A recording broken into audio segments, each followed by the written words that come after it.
Good morning friends, welcome to my channel ISPSS Hindi UKPSC prelims 2024 के लिए आज का लेक्चर अत्यधिक महत्वपूर्ण होने वाला है, क्योंकि आज के लेक्चर में हम वर्ल्ड ज्योग्राफी का कंप्लीट रिवीजन करेंगे। दोस्तों, अगर आप इस क्लास को देख कर जाते हो तो आपको मैक्सिमम क्वेश्चन इसी क्लास से देखने को मिलेंगे। चलिए जी, शुरू करते हैं। तो सबसे पहले बात करते हैं हम ब्रह्मांड की, जिसको हम कहते हैं यूनिवर्स। तो सबसे पहले बात करेंगे यूनिवर्स की। तो दोस्तों, यूनिवर्स के लिए सबसे इम्पोर्टेंट जो थ्योरी है, जिसको कहते हैं बिग बैंग थ्योरी या महाविस्फोटक सिद्धांत, इससे माना जाता है कि जो ब्रह्मांड की उत्पत्ति हुई है, साथ में जो हमारी आकाशगंगा है, यह हमारा जो सौरमंडल है, इन सब की उत्पत्ति बिग बैंग थ्योरी से हुई है। और इसका जो प्रतिपादन है, इसके जो जिसने इस थ्योरी को दिया है, ये थे आपके जॉर्ज लेमेंटियर। निर्वात में प्रकाश द्वारा एक वर्ष में चलाई गई दूरी को क्या कहते हैं दोस्तों? उसको कहते हैं प्रकाश वर्ष। जो आपका प्रकाश वर्ष होता है, ये दूरी का मात्रक है। सौरमंडल का निर्माण लगभग माना जाता है आज से 4.6 बिलियन वर्ष पहले हुआ था। पोलैंड के एक खगोल शास्त्री थे जिसका नाम था कोपरनिकस। उसने 1514 में एक हस्तलिखित पुस्तक लिखी थी जिसका नाम था लिटिल कमेंट्री। इसमें इन्होंने एक सिद्धांत दिया था, जिसमें कहा था कि जो सूर्य है, जो हमारा सूर्य है, ये ब्रह्मांड के केंद्र में स्थित है और पृथ्वी जो है इसकी परिकल्पना करती है। दोस्तों, ऐसी एक परिभाषा हमारे भारत के एक प्रसिद्ध खगोलविद थे जिसका नाम था बराहमिहिर। तो दोस्तों, उनका नाम था बराहमिहिर। इन्होंने आज से 1000 वर्ष पहले ही बता दिया था कि जो चंद्रमा है, ये पृथ्वी का चक्कर लगाता है और पृथ्वी जो है वह सूरज की परिक्रमा करती है। इन्होंने कह दिया था कि जो चंद्रमा है वो पृथ्वी के चक्कर लगाता है और पृथ्वी जो है वो सूर्य का चक्कर लगाती है। दोस्तों, पोलैंड के जो हमारे खगोल शास्त्री थे जिसका नाम था कोपरनिकस, इन्होंने एक सिद्धांत और दिया था। इन्होंने कहा था कि दैनिक गति में पृथ्वी अपने अक्ष पर तथा वार्षिक गति में स्थित सूर्य के चतुर्दिक चक्कर लगाती है, यानी जो सूरज है इसके चारों ओर चक्कर लगाती है। एक अंग्रेज वैज्ञानिक थे जिसका नाम था आइजक न्यूटन। उसने कहा था कि जो गुरुत्वाकर्षण है और जो गति के 3 नियम का प्रतिपादन भी इन्होंने ही किया था। इन्होंने हमें गुरुत्वाकर्षण के बारे में बताया था और साथ में गति के 3 नियम दिए थे। नासा के अनुसार जो सूरज है उसका आकार पृथ्वी से लगभग 110 गुना बड़ा है। सौरमंडल में कुल लगभग 8 ग्रह देखे जाते हैं, जिसमें सबसे छोटा जो ग्रह बुध है और सबसे बड़ा ग्रह जो है आपका बृहस्पति है। जो शुक्र है ये सबसे ज़्यादा चमकीला है और सबसे दूर जो आपका स्थित है ये वरुण ग्रह है। जो वरुण ग्रह है ये सूर्य की परिक्रमा करने में सबसे अधिक समय लेता है, जिसका एक वर्ष बराबर होता है 165 वर्ष के। जब सूरज एवं चंद्रमा के बीच पृथ्वी आ जाती है तो सूर्य का प्रकाश चंद्रमा पर नहीं पहुंच पाता है और उस पर अंधेरा छा जाता है। इस कंडीशन को कहते हैं चंद्र ग्रहण। यह जो होता है सदैव पूर्णिमा यानी फुल मून के दिन ही होता है। खगोलीय इकाई जो होती है ये लंबाई मापने की एक इकाई होती है। यह इकाई सूर्य एवं पृथ्वी के बीच की औसत दूरी के बराबर होती है, जो है आपकी 149.6 मिलियन। पृथ्वी सूर्य से निकटतम दूरी पर 4 जनवरी को होती है और इस तिथि को कहते हैं अपसोर।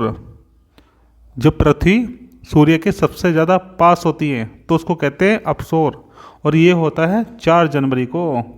और अब जब बात करते हैं हम 4 जुलाई की, तो पृथ्वी सूर्य से सबसे अधिक दूरी पर होती है और इसको कहते हैं अपसोर। जब पास होती है तो उसको उपसोर कहते हैं और जब दूर होती है तो उसको अपसोर कहते हैं। सौरमंडल में केवल 2 ग्रह बुध और शुक्र है, जिसका हमें कोई भी उपग्रह नहीं प्राप्त होता। अगर आपसे पूछा जाए कि हमारे सौरमंडल में ऐसे कौन से ग्रह हैं जिसके कोई भी सैटेलाइट नहीं है, तो एक तो आपका रहेगा बुध, जिसको कहते हैं मरकरी, और दूसरा रहेगा आपका शुक्र। जिसको कहते हैं वीनस। जो शुक्र ग्रह है इसे हम सुबह का तारा, शाम का तारा भी कहते हैं। मंगल को हम लाल ग्रह कहते हैं क्योंकि इस पे आयरन ऑक्साइड पाया जाता है। जो हमारा शनि ग्रह है इस पे छल्लों से युक्त गैस होती है, चारों तरफ इसे छल्ले बने होते हैं, तो इसको हम छल्लों से युक्त ग्रह भी कहते हैं। शुक्र ग्रह को पृथ्वी की जुड़वा बहन भी कहते हैं क्योंकि ये पृथ्वी के जैसा ही है आकार और दृष्टिकोण में। सौर वर्ष को ट्रॉपिकल वर्ष भी कहा जाता है। अपने अक्ष के सहारे पृथ्वी का घूर्णन जो है उसको हम कहते हैं भू परिभ्रमण। भू परिभ्रमण के कारण ही पृथ्वी पर दिन रात होते हैं। अगर आपसे पूछा जाए जो हमारी पृथ्वी है इस पर दिन रात किस वजह से होते हैं, तो दोस्तों ये होते हैं भू परिभ्रमण के कारण। पृथ्वी का सूर्य की कक्षा में चक्कर लगाना भू परिभ्रमण कहलाता है, जिसे पृथ्वी एक वर्ष में पूरा करती है। पृथ्वी का अपने अक्ष पर झुकाव जो है लगभग 23.5 डिग्री है, जिसके कारण पृथ्वी पर क्या है मौसम परिवर्तन होता रहता है। सूर्य वर्ष में 2 बार विषुवत रेखा, जिसको हम भूमध्य रेखा या इक्वेटर भी कहते हैं, इस पर हमें चमकता है। एक तो आपको दिखेगा 21 जून को और दूसरा दिखेगा आपको 23 सितंबर को। वर्ष की ये जो तिथियाँ होती है जिसमें आपकी एक है 21 मार्च, दूसरी है 23 सितंबर। तो इन तिथियों पर क्या होता है, पृथ्वी के दोनों गोलार्ध में दिन एवं रात की अवधियाँ बराबर होती है, अर्थात 12-12 घंटे की होती है। बृहस्पति सौर मंडल का सबसे बड़ा ग्रह है। वर्तमान में इसके 80 सैटेलाइट खोजे गए हैं। वर्तमान में शनि के सर्वाधिक सैटेलाइट उपग्रह देखे गए हैं जो आपके 84 है, और जो हमारा बृहस्पति है इसके हैं 80। मानव ने चंद्रमा पर पहला कदम कब रखा था, तो दोस्तों ये रखा था 20 जुलाई 1969 को। अमेरिका के अपोलो 11 मिशन द्वारा भेजे गए 3 अंतरिक्ष यात्री, जिसमें नील आर्मस्ट्रॉन्ग, माइकल कॉलिंस और साथ में तीसरे थे आपके एडविन, जिनमें से केवल नील आर्मस्ट्रॉन्ग और एडविन ने ही चंद्रमा के तल पर अपने कदम रखे थे। चंद्रमा पर काले धब्बे वाले क्षेत्र को मेयर कहते हैं। यह एक लैटिन शब्द है जिसका अर्थ होता है सागर। चंद्रमा पर एक प्रसिद्ध मेयर है जिसे कहते हैं मेयर सी ऑफ ट्रैंक्विलिटी, या इसको कहते हैं शांति का सागर। जो हमारी पृथ्वी है, पृथ्वी की अपेक्षा चंद्रमा का जो गुरुत्वीय त्वरण है ये 1/6 है। इसीलिए पृथ्वी से चंद्रमा पर ले जाने वाली किसी भी वस्तु का भार घटकर कितना रह जाता है, 1/6 रह जाता है। मान लीजिए आपका पृथ्वी पर भार है 60 किलोग्राम। जब आप चंद्रमा पर जाओगे तो आपका जो वेट है ये रह जाएगा मात्र 10 किलो। ये बस रह जाएगा आपका 10 किलो रह जाएगा। पृथ्वी से चंद्रमा की न्यूनतम जो दूरी है ये आपकी है 3,63,300 किलोमीटर, जबकि अधिकतम दूरी जो है ये आपकी है लगभग 4,5500 किलोमीटर, जबकि औसत दूरी जो है ये मानी जाती है 3,84,000। मंगल और बृहस्पति की कक्षाओं के बीच सूर्य के चारों ओर परिक्रमा करने वाले सेल के छोटे छोटे टुकड़ों को हम कहते हैं क्षुद्र ग्रह कहते हैं। जो हमारा धूमकेतु होता है ये सौर मंडलीय निकाय है जो पत्थर, धूल, बर्फ और गैस के बने बने छोटे खंड होते हैं। जो धूमकेतु होता है ये मुख्यतः कोपर बेल्ट, जिसको कूपर बेल्ट या कोपर बेल्ट कहते हैं, वहाँ पे पाया जाता है। साथ में ओट क्लाउड में भी पाया जाता है।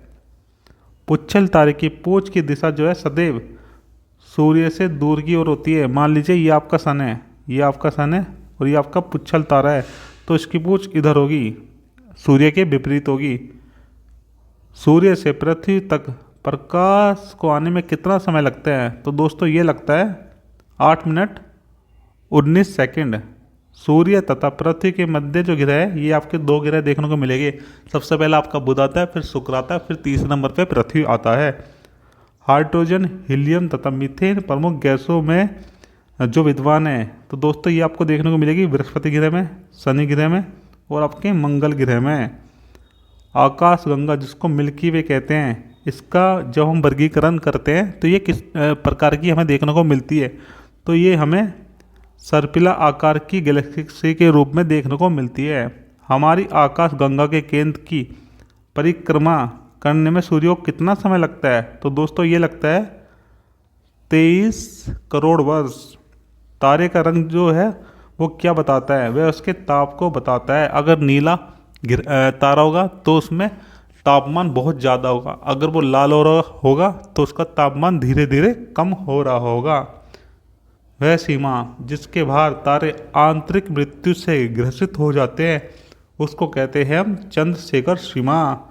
तारों के कारण घटित आकाशीय परिघटना होती है कृष्ण विवरण, जिसको कहते हैं ब्लैक होल। तो दोस्तों इसको कहते हैं ब्लैक होल। कृष्ण छिद्र जिसको ब्लैक होल कहते हैं, इस सिद्धांत का प्रतिपादन किया था एस चंद्रशेखर ने। ब्लैक होल अंतरिक्ष में एक पिंड है जो किसी भी प्रकार के विकिरण को बाहर नहीं जाने देता।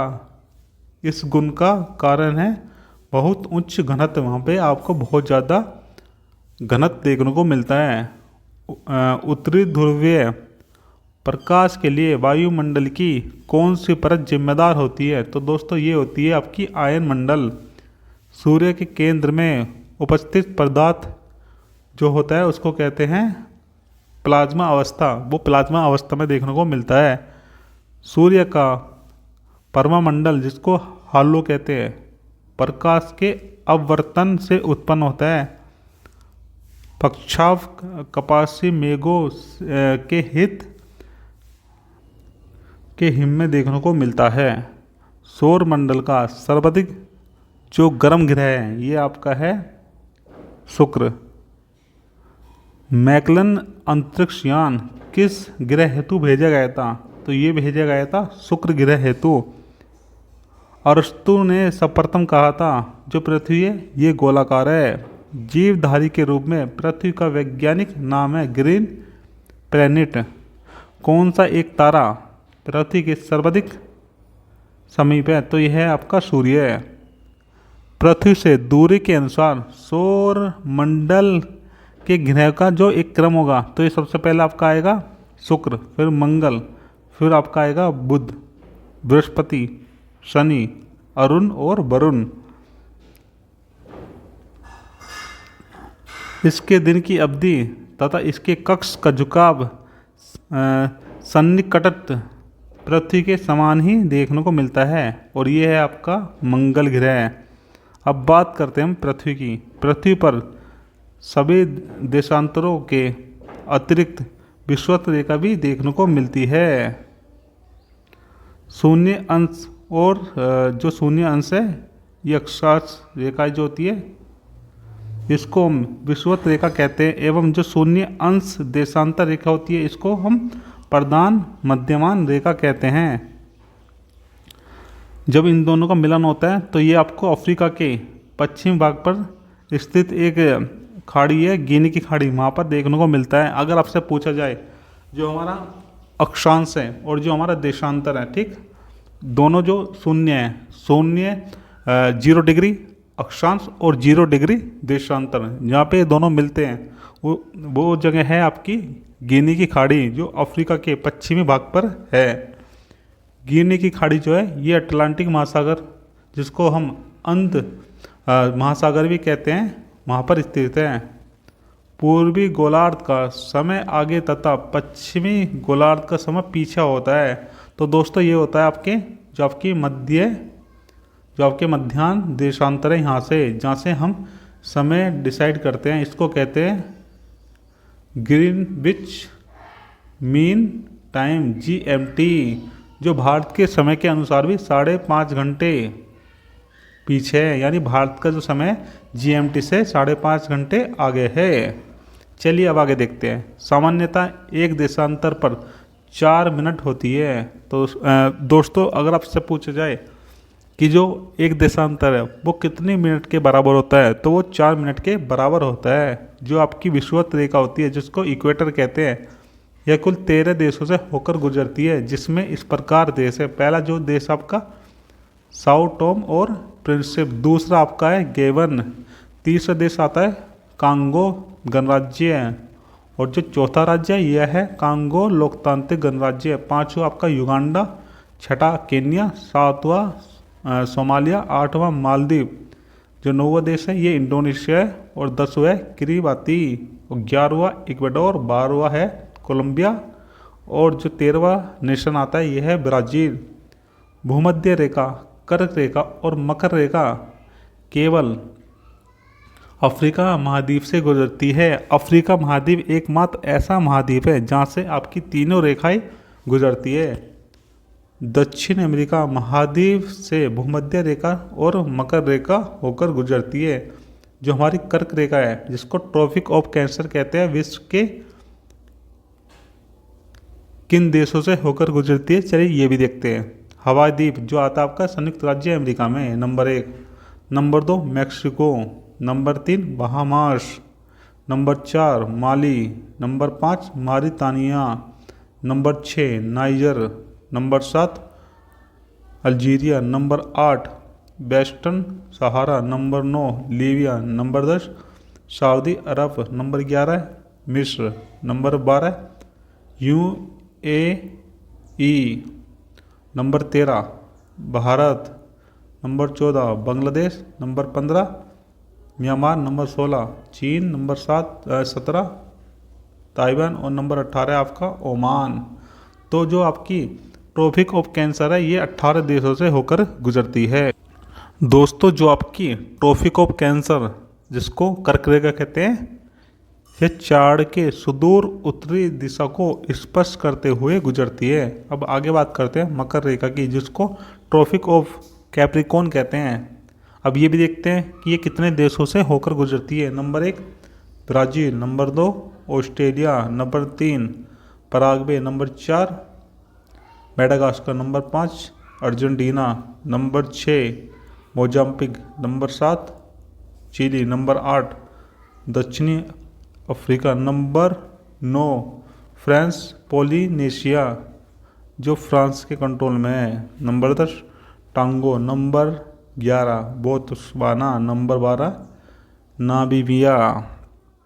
20 से 21 मार्च को बसंत ऋतु के समय तथा 22 से 23 सितंबर को हम शरद ऋतु जो होती है उस कंडीशन में किया दिन और रात दोनों बराबर होते हैं। जो बसंत ऋतु होती है जहाँ पे बसंत विषुवत होता है, यहाँ पे आपके 20 से 21 मार्च, और जहाँ पे शरद विषुवत होता है यहाँ पे आपको 22 से 23 सितंबर को बराबर दिन रात देखने को मिलती है। जो हमारा उत्तरी गोलार्ध है इसमें जो शीत अयनांत होता है जिसको कहते हैं विंटर सोल्स्टिस, अर्थात 21 से 22 दिसंबर को वर्ष का सबसे छोटा दिन होता है। इसके विपरीत जब हमारा समर सोल्स्टिस होता है तो इस समय क्या है, उत्तरी गोलार्ध में 20 से 21 जून को वर्ष का सबसे लंबा दिन देखा जाता है।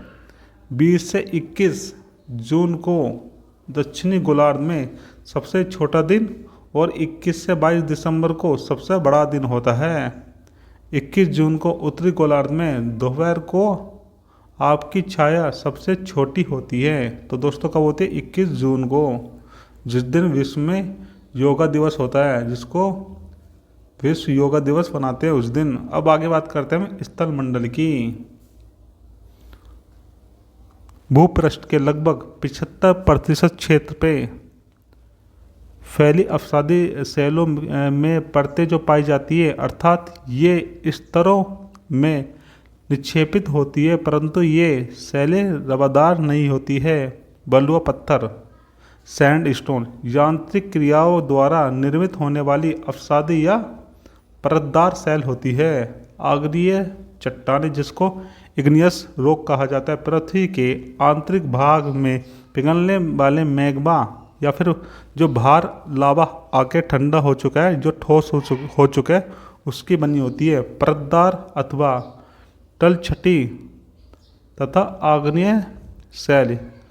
तो जो दोस्तों ये होती है, ये रूप परिवर्तन के फलस्वरूप रूपांतरित शैल का निर्माण करती है। ग्रेनाइट आग्नेय चट्टानों की श्रेणी में आती है। ज्वालामुखी विस्फोट के निकले वही जो गैस होती है जिसमें आपका जलवाष्प की मात्रा सर्वाधिक होती है। अगर आपसे पूछा जाए जब ज्वालामुखी विस्फोट होता है उसमें सबसे ज़्यादा कौन सी गैस निकलती है, तो दोस्तों उसमें निकलता है आपका जल वाष्प, जिसकी मात्रा सर्वाधिक होती है। ज्वालामुखी उद्गार के समय भूगर्भ में स्थित तरल पदार्थ को हम मैग्मा कहते हैं। जब मैग्मा धरातल पर आ जाता है तो उसे लावा की संज्ञा दी जाती है। मोना लोआ ये आपकी हवाई द्वीप का एक ज्वालामुखी है जो आपके यूएसए में आता है।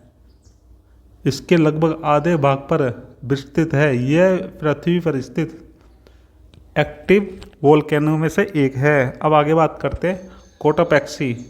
ये आपको देखने को मिलेगी एटना और फ्यूजियामा के पास। ये एक तरीके का एक्टिव ज्वालामुखी है। कोटापेक्सी दक्षिण अमेरिका महाद्वीप के इक्वेडोर में एटना जो आपका देखने को मिलेगा ये भूमध्य सागर के सिसिली के पूर्वी तट पर, और जो फ्यूजियामा है ये जापान में अवस्थित है। तो दोस्तों जो आपकी कोटापेक्सी, एटना और फ्यूजियामा है ये तीनों आपकी एक तरीके से एक्टिव वोल्केनो है। स्ट्रोम्बोली ज्वालामुखी भूमध्य सागर में सिसिली के उत्तर में लिपारी द्वीप पर स्थित एक जागृत ज्वालामुखी है, एक एक्टिव वोल्केनो है। स्ट्रोम्बोली को भूमध्य सागर का प्रकाश स्तंभ भी कहा जाता है। वर्तमान में संसार का सबसे ज़्यादा सक्रिय ज्वालामुखी जो है ये आपका है किलायू, जो अमेरिका के हवाई द्वीप पर स्थित है। भूकंप के दौरान 3 प्रकार की आपको भूकंपीय तरंगें देखने को मिलती है। पहली आपकी होती है पी जिसको प्राइमरी कहती है, दूसरी होती है आपकी एस जिसको सेकेंडरी कहते हैं, और तीसरी होती है आपकी लव या surface waves. Ring of fire प्रशांत महासागर क्षेत्र में भूकंप तथा ज्वालामुखी के प्राय प्रभावित क्षेत्र होते हैं जहाँ पर सबसे ज़्यादा आपको भूकंप और ज्वालामुखी देखने को मिलती है। इस पट्टी में संपूर्ण विश्व के लगभग 70% भूकंप का अनुभव किया जाता है। भूकंप के परिणाम माफ़ कीजिएगा, भूकंप का जो परिमाप होता है इसका मापन हम रिएक्टर स्केल से करते हैं, एवं तीव्रता का मापन जो है मर्केली स्केल पर किया जाता है। रिएक्टर स्केल का जो आविष्कार है चार्ल्स एफ रिएक्टर ने किया था। जो हमारा सिस्मोग्राफ होता है ये भूकंप का पता लगाने वाला तथा उसे रिकॉर्ड करने के लिए प्रयोग किया जाता है। आपका जो एंडीज पर्वत है दक्षिण अमेरिका की प्रमुख एवं विश्व की सबसे लंबी पर्वत श्रेणी है। रॉकी पर्वत उत्तरी अमेरिका की प्रमुख बलित पर्वत श्रेणी है। इसकी लंबाई जो है 4800 किलोमीटर है। अब बात करते हैं हिमालय पर्वत की। दक्षिण एशिया में भारत के उत्तरी सिरे पर स्थित है। इसकी जो लंबाई है मात्र 2500 किलोमीटर है। दक्षिण आल्प्स पर्वतमालाएं जो आपके न्यूजीलैंड के दक्षिणी द्वीप के पश्चिमी भाग पर फैली है। इसकी सर्वोच्च चोटी जो है इसका नाम है माउंट कुक। आल्प्स पर्वत श्रेणी मध्यवर्ती यूरोप में स्थित नवीन मोल्डार पर्वत है। इसका विस्तार जो है आपको फ्रांस, ऑस्ट्रिया, जर्मनी और स्विट्जरलैंड में देखने को मिलता है। जर्मनी स्थित ब्लैक फॉरेस्ट तथा फ्रांस स्थित वास्जेस ब्लॉक पर्वत भी इसका ही उदाहरण माने जाते हैं। राइन नदी स्विट्जरलैंड में आल्प्स पर्वत से निकलकर जर्मनी एवं नीदरलैंड में बहती हुई उत्तरी सागर में गिर जाती है। कालोन और जो है आपका बोन शहर है ये राइन नदी के तट पर स्थित है। राइन नदी के पूर्वी किनारे पर ब्लैक फॉरेस्ट और पश्चिमी किनारे पर वोस्चेज पर्वत स्थित है। ब्लैक पर्वत जो है आपका संयुक्त राज्य अमेरिका के नॉर्थ कैरोलिना प्रांत में आता है। यह ग्रेट एल्पेशियन पर्वत तंत्र का ही एक भाग है। ड्राकेंसबर्ग पर्वत जो आपके दक्षिण अफ्रीका का सर्वोच्च पर्वत है। माउंट टिटलिस जो आपके स्विट्जरलैंड में स्थित है। दक्षिणी अमेरिका में खनिजों का भंडार पेंटागोनिया के पठार में देखने को मिलता है। संसार की छत के नाम से जो प्रसिद्ध है ये है पामीर का पठार जो आपके तिब्बत वर्तमान के चाइना में स्थित है। अमेरिका के कैलिफोर्निया स्थित जो आपकी मृत घाटी है जिसको डेथ वैली कहते हैं, यह एक रिफ्ट घाटी का उदाहरण है। शैतान का गोल्फ कोर्स नाम से प्रसिद्ध मृत्यु की घाटी जो यूएसए में जिसे मोजावे रेगिस्तान में डेथ वैली नेशनल पार्क भी स्थित है। सिलिकॉन वैली जो आपके संयुक्त राज्य अमेरिका के उत्तरी कैलिफोर्निया में सैन फ्रांसिस्को खाड़ी के दक्षिणी भाग में स्थित है। सिलिकॉन वैली को अधिक मात्रा में कंप्यूटर चिप्स के उद्घाटन के लिए जो कंप्यूटर चिप्स होती है इसको ही चिप बनाने के लिए जाना जाता है। जैसे भारत में है सिलिकॉन वैली बेंगलुरु, ये आईटी सेक्टर के लिए बहुत ज़्यादा प्रसिद्ध है। अंटार्कटिका स्थित टेलर घाटी की खोज जो है रॉबर्ट फाल्कन स्कॉट ने की थी। ग्रेट आर्टेशियन जो बेसिन है ये ऑस्ट्रेलिया के शुष्क एवं अर्ध शुष्क क्षेत्र में ग्रेट डिवाइडिंग रेंज और मध्यवर्ती उच्च भूमि के मध्य स्थित विश्व की सबसे बड़ी भूमिगत जल बेसिनों में से एक है।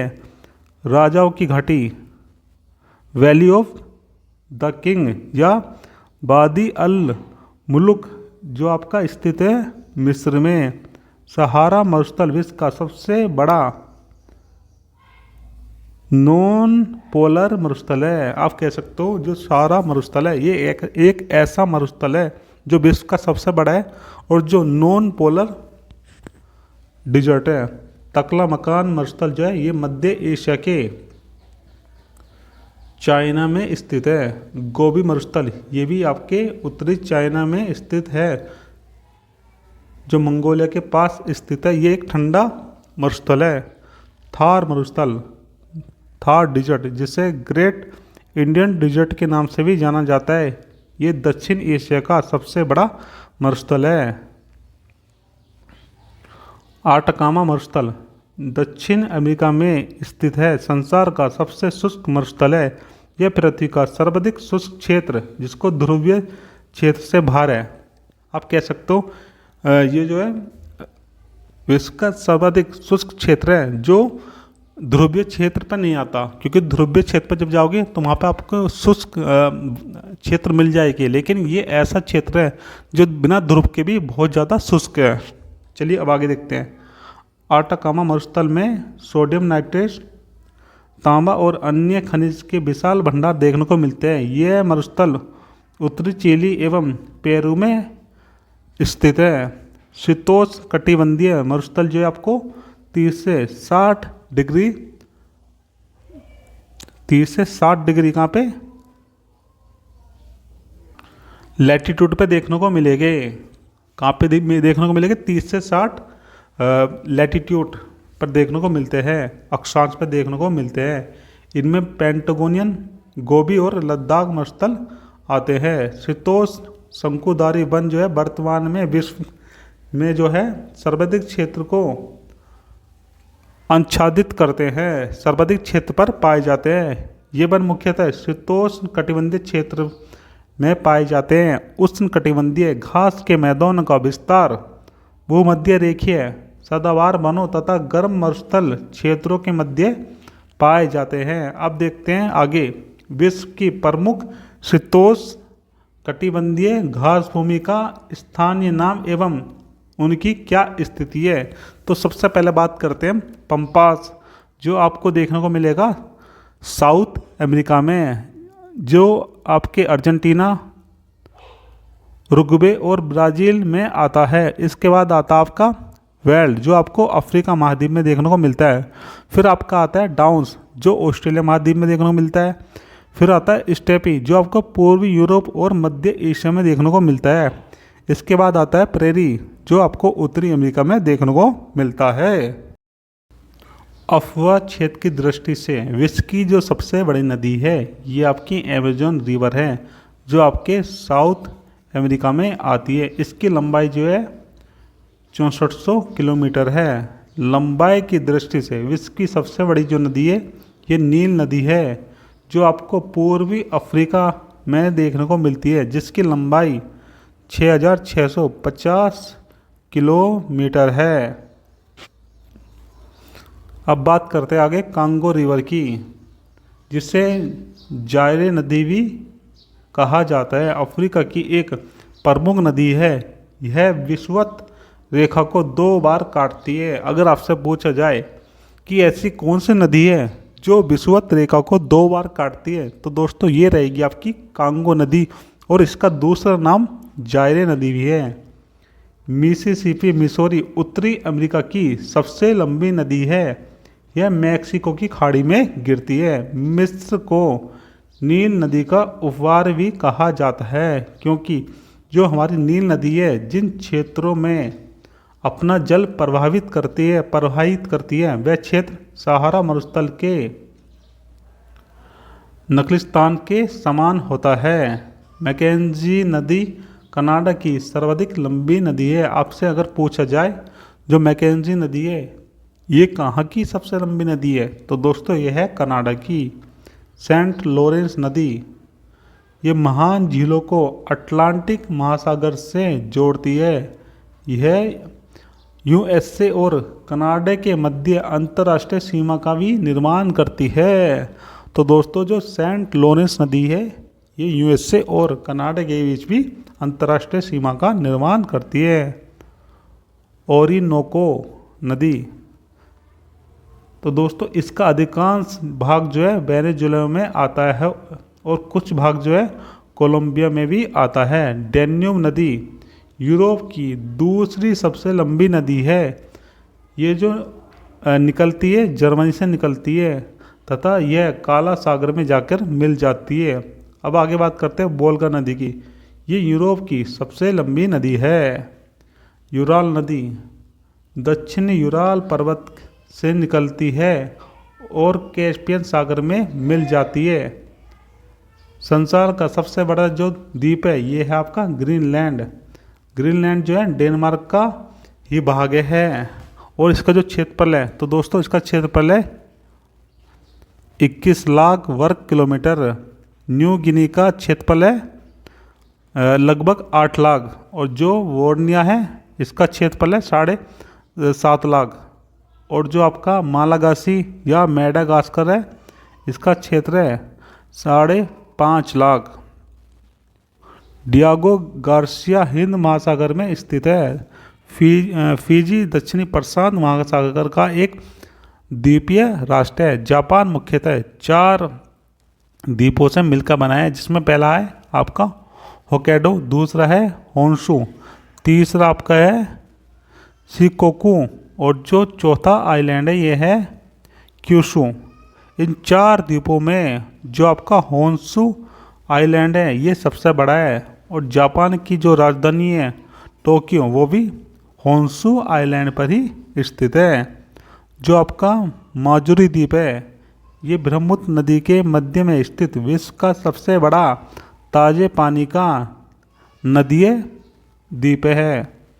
महान झीलें जिसको कहते हैं ग्रेट लेक्स, ये आपके उत्तरी अमेरिका महाद्वीप के उत्तर पूर्व में स्थित ताजे पानी की झीलों का समूह है। इसमें जो झीलें शामिल आती है तो इसमें 5 झीलें होती है। पहली आती है आपकी सुपीरियर, दूसरी मिशिगन, तीसरी आती है आपकी ह्यूरन और चौथी जो नदी है ये होती है ईरी और जो 5वीं होती है ये होती है आपकी ओंटेरियो। विश्व की सबसे बड़ी ताजे पानी की जो झील है तो दोस्तों ये आपकी सुपीरियर झील जो कनाडा और यूएसए के मध्य स्थित है और 5 झीलों में से एक है। विश्व की सर्वाधिक गहरी झील जो है आपको रूस के साइबेरिया क्षेत्र में देखने को मिलती है, जिसका नाम है बैकाल झील, बैकाल लेक। कैस्पियन सागर जो है आपका क्षेत्रफल में विश्व का सबसे बड़ी झील है।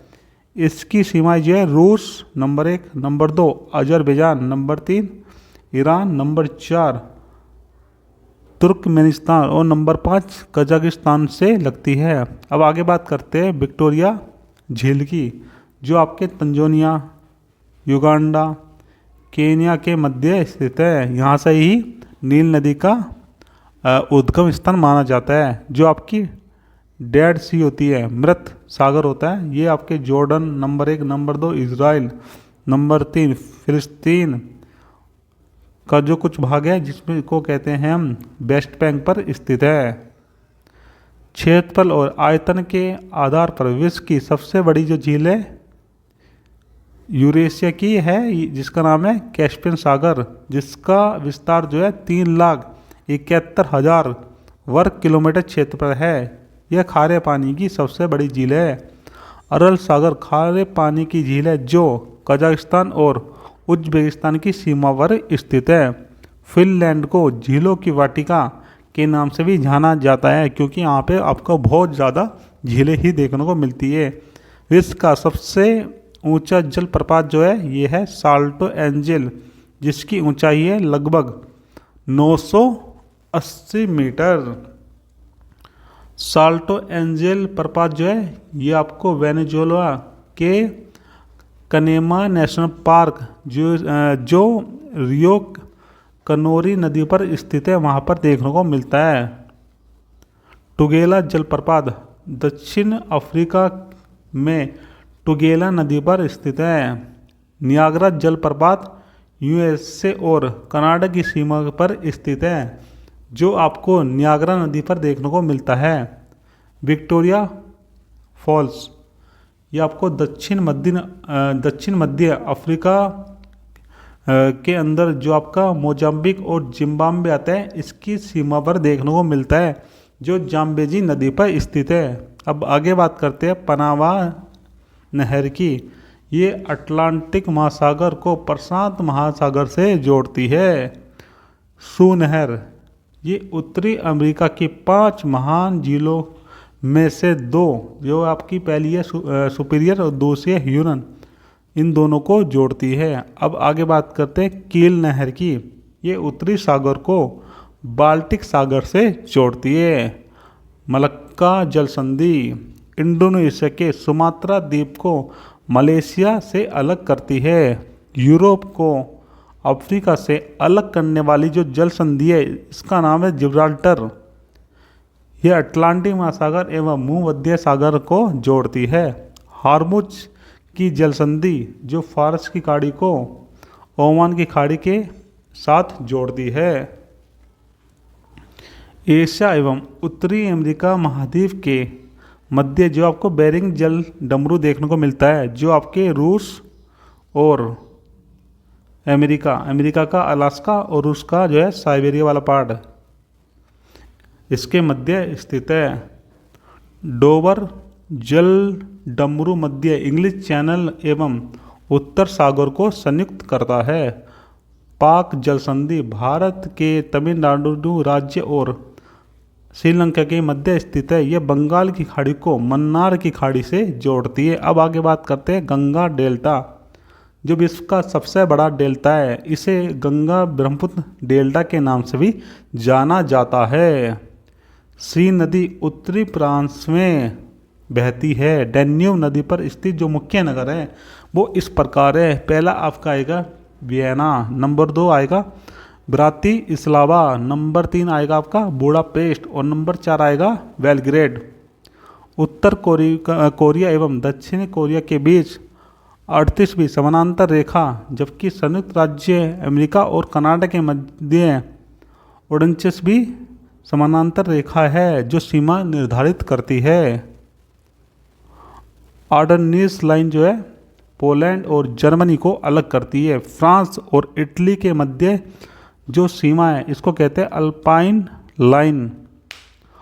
हॉर्न ऑफ अफ्रीका के अंतर्गत कौन कौन आता है, तो इसके अंतर्गत आता है Djibouti number 1, number 2 Ethiopia, number 3 आता आपका इरिट्रिया, नंबर 4 पर आता आपका सोमालिया। सोमालिया के डाकू तो आपने सुने ही होंगे, जो बहुत ज़्यादा फेमस है। दक्षिण अमेरिका महाद्वीप को पक्षियों का महाद्वीप भी कहा जाता है। पूर्व का मैनचेस्टर के नाम से ओसाका शहर जाना जाता है जो जापान में स्थित है। आसवान बांध जो है अफ्रीका महाद्वीप के मिस्र देश में स्थित है। अफ्रीका का सर्वोच्च जो शिखर है इसका नाम है माउंट किलिमंजारो जो तंजानिया में स्थित है। एटलस पर्वत जो है अफ्रीका के मोरक्को में स्थित है। जो आपकी मृत घाटी है ये अत्यधिक उष्णता के लिए जानी जाती है, अत्यधिक गर्मी के लिए जानी जाती है। जोहान्सबर्ग हीरा एवं स्वर्ण खनन हेतु जाना जाता है। संसार का सबसे बड़ा देश जो है चीन है, जनसंख्या के हिसाब से, और क्षेत्रफल के हिसाब से रूस है, लेकिन वर्तमान में जो है सबसे ज़्यादा जनसंख्या भारत की हो चुकी है। लिम्पोपो नदी जो है मकर रेखा को 2 बार काटती है। अगर आपसे पूछ ले जाए कि ऐसी कौन सी नदी है जो मकर रेखा को 2 बार काटती है, तो दोस्तों यह है लिम्पोपो नदी। रियो ग्रैंडे नदी मैक्सिको एवं संयुक्त राज्य अमेरिका के मध्य सीमा बनाती है। टर्की का इस्तांबुल नगर जो है पश्चिम का द्वार कहा जाता है। मध्य रात्रि का सूर्य उत्तरी ध्रुव पर दिखाई देता है। मोतियों का द्वीप या फारस की खाड़ी का मोती कहा जाता है बहरीन को। पूर्वी समुद्र की स्वामिनी कहा जाता है श्रीलंका को।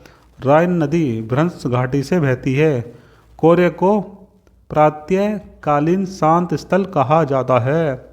ब्रिटिश कोलंबिया पर्वतों का सागर कहा जाता है। सबसे बड़ी तटीय रेखा जो है आपको पूरे वर्ल्ड में कनाडा की देखने को मिलती है। चलिए अब बात करते हैं थोड़ी जलमंडल की।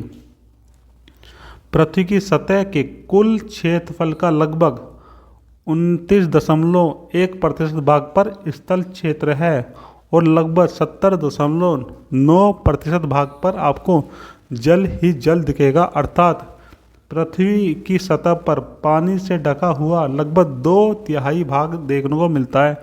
काला सागर व भूमध्य सागर तुर्की की क्रम से उत्तरी और दक्षिण राजनीतिक सीमा का निर्धारित करते हैं। दक्षिण अटलांटिक महासागर में एकमात्र शीतल जलधारा है जिसका नाम है वेनकुला जलधारा। कनारी जलधारा जो है ये उत्तरी अटलांटिक महासागर में एक ठंडी जलधारा है। अगुल्हास दक्षिण हिंद महासागर में उत्तर से दक्षिण दिशा में प्रवाहित होने वाली गर्म जलधारा है। पेरुवियन धारा को हम्बोल्ट धारा के नाम से भी जाना जाता है। यह दक्षिणी अमेरिका महाद्वीप के पश्चिमी तट के सहारे प्रभावित होने वाली ठंडी जलधारा है। फ्लोरिडा की जो धारा है, जब एंटलीज धारा का जल समाविष्ट होकर हेट्रस अंतरिक्ष से आगे बढ़ती है तब यह गल्फ स्ट्रीम के नाम से जानी जाती है। महासागरों की औसत जो लवणता है, जो सोल्टनेस है, वो लगभग 35% है। सागरीय जल की लवणता में सोडियम क्लोराइड का अधिकतम योगदान होता है। सर्वाधिक लवणता तुर्की के वान झील में देखने को मिलती है। यदि समुद्र में जल का घनत्व बढ़ जाता है तो जो आपकी लवणता है उसमें भी वृद्धि का वह सूचक माना जाएगा। पृथ्वी पर प्रत्येक 24 घंटों में 2 बार ज्वार भाटा का अनुभव किया जाता है। पूर्णिमा के दिन महासागर में वृहद ज्वार भाटा आता है, जबकि सप्तमी और अष्टमी के दिन लघु ज्वार भाटा आता है। चंद्रमा तारों की अपेक्षा पृथ्वी के ज़्यादा नज़दीक है, अतः पृथ्वी के गुरुत्वाकर्षण बल को ज़्यादा प्रभावित करता है। चंद्रमा की ज्वार उत्पादक शक्ति जो है सूर्य की तुलना में 2.17 गुना ज़्यादा है, क्योंकि चंद्रमा पृथ्वी पर थोड़ा ज़्यादा ही पास है। महासागरों में पाए जाने वाले प्रमुख गर्त एवं खाइयाँ इस प्रकार है। हिंद महासागर में देखने को मिलेगी आपको सुंडा गर्त या डायामेंटिना खाई। प्रशांत महासागर में आपको देखने को मिलेगी प्रशांत महासागर में मैरियाना खाई या क्यूराइल खाई। एल्यूशियन खाई और साथ में जापान खाई। उत्तरी अटलांटिक महासागर में आपको देखने को मिलेगी पोर्टोरियो गर्त, और जो आपका मैरियाना या चैलेंजर गर्त है ये प्रशांत महासागर में मैरियाना द्वीप के पूर्वी भाग पर चाप आकार में फैला हुआ है। मैरियाना गर्त जो है अनुमानित इसकी गहराई 11,033 मीटर मानी जाती है। ये विश्व का सबसे गहरा गर्त है। सबसे बड़ी कोरल रीफ जो है ये ऑस्ट्रेलिया में है, जिसे कहा जाता है ग्रेट बैरियर रीफ। लगभग 2300 किलोमीटर लंबी ग्रेट बैरियर रीफ की प्रवाल भित्ति मुख्यतः 10 डिग्री दक्षिण से लेके 24 डिग्री दक्षिण अक्षांश के मध्य आपको देखने को मिलती है। उत्तरी अटलांटिक महासागर एक ऐसा समुद्री मार्ग है जो सबसे ज़्यादा बिजी रहता है व्यापारिक उद्देश्य हेतु। अब आगे बात करते हैं वायुमंडल की। वायुमंडलीय परतों को धरातल से ऊपर की ओर विभाजित करने का जो क्रम है वो इस प्रकार है। सबसे पहले आता है आपका परिवर्तन मंडल या शोभमंडल, जो धरातल से लगभग 15 किलोमीटर तक होता है, क्योंकि सारी गतिविधियाँ यहाँ पे ही देखने को मिलती है। इसके बाद आता है आपका समताप मंडल। शोभमंडल की ऊपरी सीमा यानी आप कह सकते हो 50 किलोमीटर। ऐसे यहाँ पे एक बना लेते हैं चार्ट, ठीक। सबसे पहला आएगा आपका शोभमंडल जो है आपका 15 किलोमीटर तक, ठीक। फिर आएगा आपका समताप मंडल, यह आपका है 50 किलोमीटर तक। उसके बाद आएगा आपका मध्य मंडल जो 50 से 80 किलोमीटर है। फिर आपका आएगा आयन मंडल जो 80 से 640 किलोमीटर है। इसके बाद आएगा आपका बहिर्मंडल जो आपकी 640 किलोमीटर से ऊपर है। समताप मंडल में बादल तथा अन्य मौसमी घटनाएं ना के बराबर होती है, क्योंकि जितनी भी मौसमी घटनाएं होती है, जितना भी सब कुछ होता है, ये सब आपको शोभमंडल में देखने को मिलता है। व्यावसायिक जेट विमान वायुमंडलीय विक्षोभ से बचने के लिए समताप मंडल में ही उड़ान भरते हैं।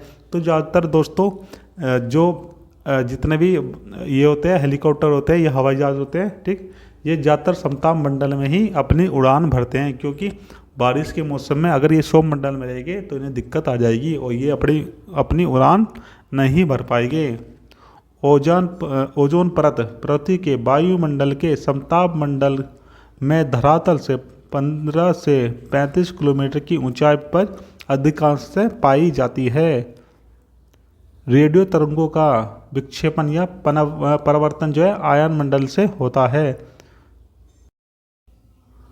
सूर्य से जो ऊर्जा विकिरित होती है वह लघु तरंग सौरिक विकिरण होता है, जबकि पृथ्वी द्वारा होने वाला उनका विकिरण दीर्घ तरंगों के रूप में होता है, जिसे दीर्घ तरंग धरातलीय या उनको पार्थिव विकिरण कहते हैं।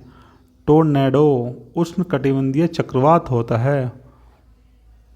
फुजीटा स्केल का प्रयोग टोर्नेडो की तीव्रता मापने के लिए किया जाता है। तूफानी चालीसा ये पछुआ हवाएं होती है जो केवल 40 से 50 अक्षांशों पर दक्षिणी गोलार्ध में देखने को मिलती है।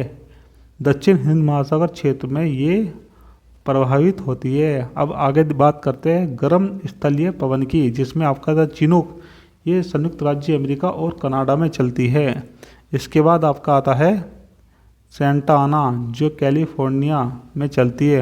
हरमंटन जो सहारा मरुस्थल के दक्षिण अफ्रीका में चलती है। लू आपके उत्तर भारत में और पाकिस्तान में चलती है। ब्लैक रोलर ये यूएसए में चलती है। नॉरवेस्टर ये न्यूजीलैंड में चलती है। इसी प्रकार की पवन भारत में भी चलती है। यहाँ इसे काल वैशाखी के नाम से जाना जाता है। कमशीन जो है ये चलती है आपके मिस्र में। ब्रिक फिल्डर जो है ये ऑस्ट्रेलिया में चलती है। गिबली जो है ये लीबिया में आपको देखने को मिलती है। अब आगे बात करते हैं ठंडी स्थानीय पवन। लेवेंटर जो है ये स्पेन में चलती है। पेम्पेरो चलती है आपकी अर्जेंटीना में। और जो बुरान है ये चलती है रूस में। मिस्ट्रल चलती है स्पेन और फ्रांस में। बोरा चलती है एड्रियाटिक तट पर। हबूब चलती है सूडान में। और सिस्तान चलती है पूर्वी ईरान में। जलवायु को निर्धारित करने वाले जो मुख्य कारक है ये आपके अक्षांश होता है। बैरोमीटर में पारे के तल की अचानक गिरावट तूफान का संदेशा होता है। पृथ्वी के नज़दीक वायुमंडल में मुख्यतः नाइट्रोजन और ऑक्सीजन गैस पाई जाती है। संसार का आर्द्रतम स्थान जो है ये आपका मौसिनराम है जो मेघालय में है। यहाँ पर पूरे विश्व में सबसे ज़्यादा बारिश होती है। चलिए अब देखते हैं विविध। भारत में गद्दी, बकरवाल, भोटिया और जो जनजाति है ये सब क्या करती है, ऋषु प्रवास करती है। सिंगापुर में तमिल एक प्रमुख भाषा है। रोबस्टा कॉफी की एक प्रजाति है। हेरोइन का उत्पादन अफीम के पोस्टा से किया जाता है। अब देखते हैं आगे जनजाति एवं उससे संबंधित देश या क्षेत्र। सबसे पहले बात करेंगे पिग्मी की। ये आपको कांगो बेसिन में देखने को मिलती है। फिर आते हैं आपके निग्रेटो, ये आपके दक्षिण पूर्व एशिया में देखे जाते हैं। नार्डिक जो है ये स्कैंडिनेविया देशों में देखी जाती है। बर्बर आपको मोरक्को में देखने को मिलेगा। बेद्दा आपको श्रीलंका में, माओरी न्यूजीलैंड में और बद्दू जो है ये अरब मरुस्थलीय क्षेत्र में देखने को मिलता है। बुशमैन आपको कालाहारी मरुस्थल में देखने को मिलता है। पापुआंस जो है आपको पापुआ न्यू गिनी में देखने को मिलेंगे। एनू आपको जापान, जुलू दक्षिण अफ्रीका, किर्गिज आपको मध्य एशिया में देखने को मिलते हैं। चलिए अब आगे बात करते हैं। स्वर्णिम अर्धचंद्र में मध्य और दक्षिण एशिया के अफीम उत्पादन एवं निर्यातक देश शामिल किए जाते हैं। स्वर्णिम अर्धचंद्र के अंतर्गत पाकिस्तान, ईरान और अफगानिस्तान के क्षेत्र को शामिल किया जाता है। विश्व में प्रथम बार अमेरिका में कृषि वैज्ञानिक नॉर्मन ई बोरलॉग ने मैक्सिको में उच्च उपज वाली किस्म के बीज को विकसित किया था। ऑस्ट्रेलिया में विश्व की दो प्रमुख खाने हैं। पहली आपकी है कालगुरली, दूसरी है कुलगार्डी।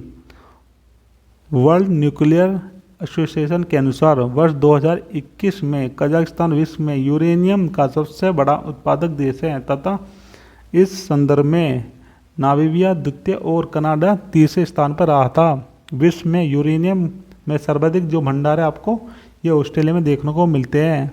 यूरेनियम सिटी के नाम से कनाडा में अथावास्का झील के उत्तरी किनारे पर स्थित है। तो दोस्तों आप कह सकते हो जो यूरेनियम सिटी है ये है आपकी कनाडा, और कनाडा में भी अथावास्का झील। पोर्ट रेडियम कनाडा में स्थित है जो यूरेनियम के भंडारों के लिए विश्व प्रसिद्ध है। अजरबैजान में स्थित बाकू पेट्रोलियम उत्पादन के लिए विश्व प्रसिद्ध है। मूंगफली का मूल स्थान जो है ये है ब्राज़ील। मसालों में लौंग एक पुष्पकलिका होती है। क्यूबा को विश्व का क्या कहा जाता है, चीनी का कटोरा कहा जाता है। सैन फ्रांसिस्को को स्वर्ण द्वार का नगर कहा जाता है। ट्रांस साइबेरियन रेलमार्ग विश्व का सबसे लंबा रेलमार्ग है जिसकी लंबाई है 9,300 किलोमीटर।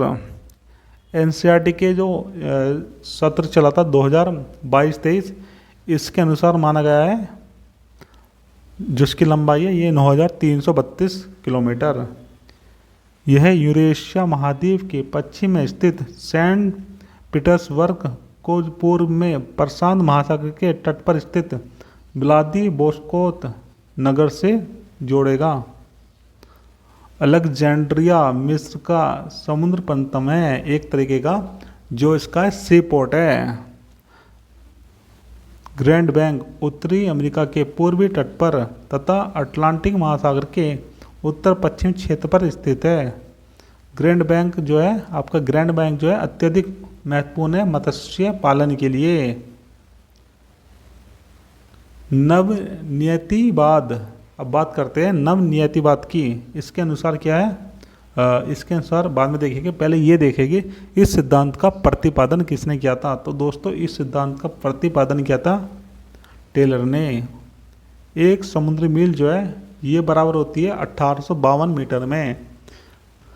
तो आप कह सकते हो जो एक समुद्री मील है ये आपके 1852 मीटर के बराबर होता है। हरमैटन या हरमंटन एक शुष्क एवं धूल भरी हवा होती है। गिनी तट पर इसे डॉक्टर हवा के नाम से भी जाना जाता है। चलिए अब आगे देखते हैं विश्व की प्रमुख झीलें, माफ़ कीजिएगा नहरें। अब विश्व की प्रमुख नहरें देखते हैं। सबसे पहले बात करते हैं पनामा नहर की। ये प्रशांत महासागर को अटलांटिक महासागर से जोड़ती है।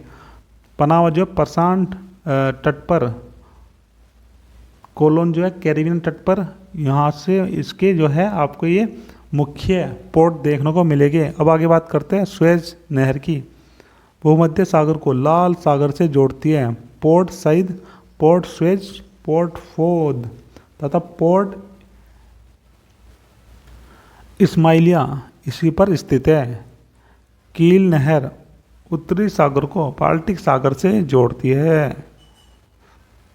श्वेत बाल्टिक नहर ये बाल्टिक सागर को आर्कटिक सागर से जोड़ती है। आगे बात करते हैं सू नहर की। ये सुपीरियर झील को होरोन झील से जोड़ती है। ईरी नहर ये उत्तरी अमेरिका के ईरी झील एवं हडसन नदी को जोड़ती है।